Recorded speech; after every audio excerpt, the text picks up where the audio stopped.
Ini sidang pembacaan pledoi. Fadel memuntahkan semua unek-unek ya di dalam pledoinya yang dia buat, menjelaskan fakta sebenarnya dan memberikan bukti. Kemudian sebelum dia menyampaikan pledoinya, tentunya kami lebih dulu menguraikan pledoi,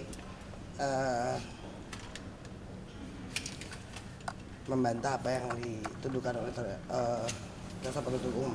Cuma saya lebih menekankan tadi di dalam pledoi bahwa hukum dan kebenaran itu tidak boleh kalah dengan tekanan publik. Hukum itu harus tegak lurus. Hukum itu tidak boleh kalah dengan suara keras di luar yang tidak benar. Hukum itu harus dengan nurani bahwa kita semua kelak bertanggung jawab di hadapan Tuhan. Tadi juga Fadil menyampaikan hal yang sama. Dia menyampaikan bahwa apapun nanti keputusan yang dia ikhlas, tapi apabila dia dihukum dengan apa yang dia tidak lakukan, dia akan tuntut di akhirat satu persatu. Oke, kau ya seperti yang tadi saya juga tanyakan ke keluarga, Fadil itu kan bukan seorang pembunuh, bukan koruptor dan segala macam. Keterangan Loli meringankan, bahasa sesi pun meringankan. Ada intervensi atau tendensi sesuatu nggak? Kalau kok sampai luar biasa ini? Saya nggak mau berasumsi ya, tapi saya melihat tekanan publik ini juga mungkin membuat pengaruh untuk tuntutan. Nah, itu yang saya bilang, kebenaran itu tidak boleh kalah dengan tekanan publik dan opini publik. Apalagi ini sudah dibentuk dari awal sedemikian ya. Jadi saya tadi cuma menyampaikan kebenaran akan menemukan jalannya. Allah tidak tidur, gong terakhir itu ada di Allah. Kita boleh kasak kusuk, kita boleh bertempur, kita boleh mati-matian membela, tapi jangan lupa bahwa putusan terakhir Allah yang punya hak atas semua itu. Tapi fair gak sih Kak? Fair gak sih? Karena kan kalau kita lihat ini luar biasa 2 tahun denda 1 miliar gitu. Ya, kalau ditanyakan fair apa tidak, ya saya akan jawab nggak fair. Tapi ya sah-sah aja, silakan aja. Tadi saya sudah sampaikan, silakan aja mau menuntut setinggi-tingginya, asal bisa dipertanggungjawabkan aja di akhirat. Enggak, di dunia bisa minta tolong sama lawyer kali ya, di akhirat nggak ada lawyer bos. Mau minta tolong sama siapa? Tapi ya saya cuma berharap ini tempat terakhir kita untuk meminta keadilan, dan hakim itu perwakilan Tuhan di dunia. Jadi tanggung jawabnya besar sekali kalau salah memutuskan. Tadi Fadil juga mengungkapkan kalau menyesal lah ibaratnya Fadil yang dulu jadi gagal masih sekolah. Nah ya tadi dia menangis ya waktu membaca pledoi. Ya, anak usia remaja beranjak dewasa yang tidak berpikir akibat apa dari perbuatannya. Tapi balik lagi tadi dia menyampaikan bahwa dia bangun di sepertiga malam untuk mohon ampun, dan dia mengadukan orang-orang yang ikut menzolimi dia. Seperti saya bilang, Tuhan lebih sayang pada hambanya yang bertobat meskipun dia pendosa, dan Tuhan akan mendengarkan doa orang yang terzolimi meskipun dia pendosa, karena janji Allah itu pasti. Itu janji Allah sama hambanya.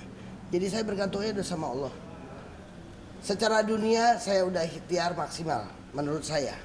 Selebihnya saya tawakal sama Allah, karena Allah yang punya semuanya. Itu pun saya terapkan kepada Fadel. Tadi sempat nangis Fadel Ya, saat membacakan pledoi, ya. Poin apa Kak, kalau boleh? Ya mungkin ada penyesalan, ada kesedihan karena keluarganya ikut dihujat atas apa yang dia buat. Tapi dia juga menyampaikan bahwa tidak semua tuduhan itu dia lakukan sesuai fakta persidangannya. Makanya dia bermohon supaya melihat fakta persidangan, kebenaran tidak boleh kalah oleh tekanan publik. Itu aja. Kak, tadi juga Fadel udah menyiapkan pledoi-nya sendiri. Apa sih Kak mungkin poin yang disampaikan dalam pledoi-nya yang Fadel buat sendiri? Pledoi yang disampaikannya sama lah seperti saya sampaikan bahwa itu 3 lembar ya. Saya nggak mungkin kasih tahu isinya apa, cuman garis besarnya bahwa dia ikhlas menerima apapun putusannya selama putusan itu Allah ridho. Selama putusan itu diputuskan atas apa yang dia lakukan, tapi dia tidak mau memikul apa yang dia tidak lakukan. Dan jika itu terjadi, dia akan menuntut di akhirat kelak. Itu. Adalah ke hukum selanjutnya mungkin strategi untuk meringankan hukuman dari tuntutan. Saya nggak tahu ya, hari ini tuh saya dan Fadil tuh baca pledoi itu lega luar biasa. Sehingga membuat JPU tertarik untuk menjawab. Tadinya saya pikir JPU akan tetap dengan tuntutannya, ternyata tidak, dia mau replik. Oh iya. Berarti ada replik kemarin tiga. Minggu depan. Kayak hujatan dari masyarakat itu berpengaruh kepada kasus hukumnya apa lebih ke mentalnya sih? Mental dia dan Dua-duanya. Dua-duanya. Kalau Hukum mental, juga dong, hukum. iya, kalau mental udah dibejak-bejak bos, udah rusak kalau mental ya.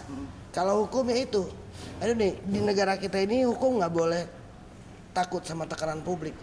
Kan ada bahasa no viral no justice. Oke, yang seperti apa? Ya, bedanya tuh gini. Kalau di Indonesia nggak kayak di film-film di luar negeri. Kalau di luar negeri itu sidang ada juri ya. Iya betul. Jadi ada yang bisa memberikan saran pendapatnya segala macam. Di kita kan nggak ada. Jadi saya berharap dan saya meyakini majelis hakim yang menangani perkara Fadel, majelis hakim yang tegak lurus. Oke, Kak, dengan adanya replik itu kan tanggapan baik lah ya dari JPU. Ada sedikit titik terang nggak sih kalau yang melihat hal itu? Saya cuman berpikir, berarti kan dia merasa harus menjawab atas apa yang kami bacakan tadi ya. Jadi ya buat saya menarik ini. Ya jawab deh apa yang tadi kita sampaikan. Itu kan memang harus tanya jawab dulu semuanya sampai semuanya clear, sampai hakim bisa melihat dulu dari dua sisi yang baik. Berarti ada duplik nantinya? Ada replik, ada duplik lah. Kayak terkait pledoi menyebutkan nama itu juga gak sih perempuan Loli juga gitu mungkin. Oh iya disebutkan. Apa mungkin sedikit? Nggak boleh dong bos. Nanti ya kalau udah putusan baru saya sampaikan. Oke, ada lagi? Oke. Minggu depan replik. Sama hari Hari Senin lagi. Khususnya Ya. sih, Belum replik ini. di court langsung. 15 ya, 15 tanggal 15 JPU menjawab atas pledoi. Di court langsung. Apa tuh? Di court langsung. Enggak, kayak gini lagi sidang. Oke.